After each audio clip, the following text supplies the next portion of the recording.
नमस्कार दोस्तों, एक बार फिर से स्वागत है आप सबका आपके अपने चैनल ज्ञान की बातें में। दोस्तों, आज मोहिनी एकादशी है और मोहिनी एकादशी की आप सबको बहुत बहुत बधाइयाँ। श्री हरि की कृपा आप सब पर बनी रहे।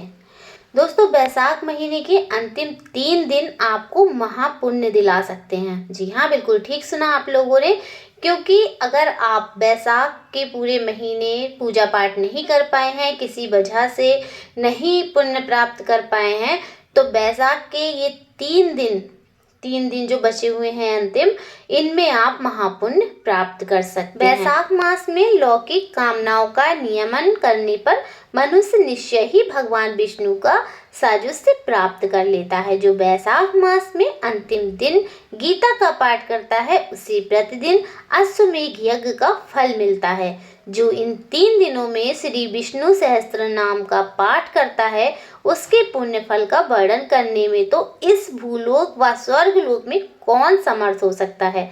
कहने का मतलब ये है कि जो बैसाख माह के इन 3 दिनों में जो लास्ट के 3 दिन बचते हैं, उसमें अगर गीता का पाठ कर लेता है या फिर श्री विष्णु सहस्त्रम का पाठ करता है, तो उस इंसान को महापुण्यवान होने से कोई नहीं रोक सकता। उसे पूरे बैसाख माह का पुण्य मिल जाता है इन 3 दिनों में ही।